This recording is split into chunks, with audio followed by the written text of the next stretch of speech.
Next up, 4 members of the Tehran-backed Kataeb Imam Ali group were killed in northern Iraq in what the group describes as American airstrikes.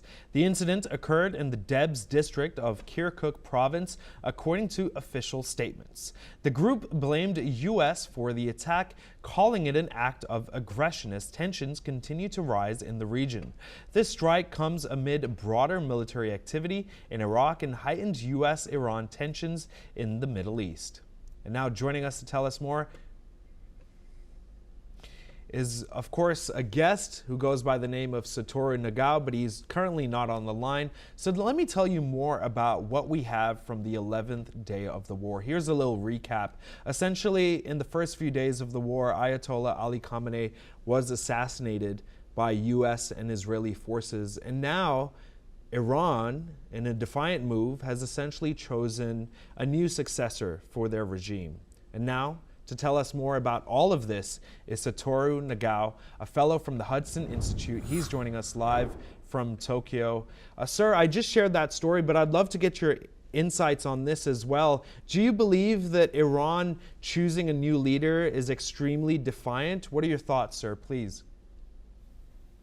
In this case, Iran continued to fight because of this. They choose a leader, but that leader is a little bit symbolic leader because he did not have any political experience. So that's why to lead the Revolutionary Guard or to lead Iran's hawkish group, in this case, he cannot show his leadership.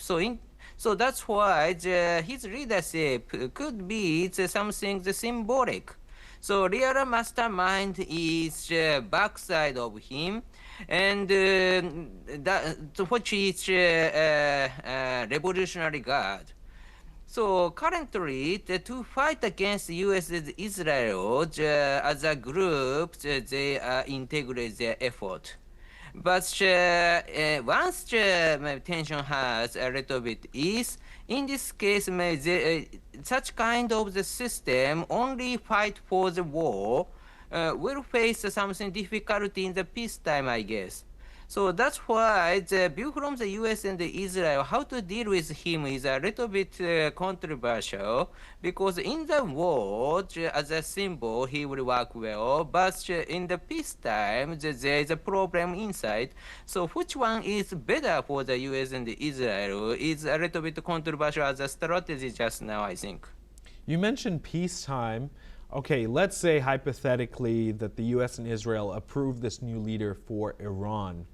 I've also seen, and there have been reports of unrest with the people of Iran towards this current regime. Do you feel like in the future, if it's not the U.S. and Israel, then the people of Iran will essentially protest against this new leader? What are your thoughts, sir? No. What I want to say is rising tension, easing the tension, rising tension, easing tension. The U.S. and Israel can repeat it as a strategy, if this is the effective way. So current leader is just symbolic. They cannot show the leadership himself, but because of as a symbol, it is useful. So this means that this is leader for war, but not leader in the peacetime. So that's why the tension rise and lower, or lower, rise and lower, and something like that. It could be the strategy to deal with this. But at the same time, just now, tension is rising, and this is in the war. So that's why how to control is my skill of the U.S. and the Israel side, I think. Of course, if they find chance to kill him, of course it is possible, and they will do that, I think.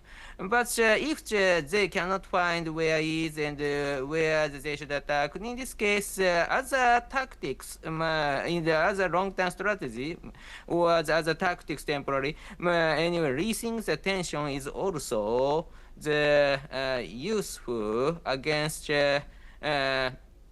Revolutionary Guard, I believe.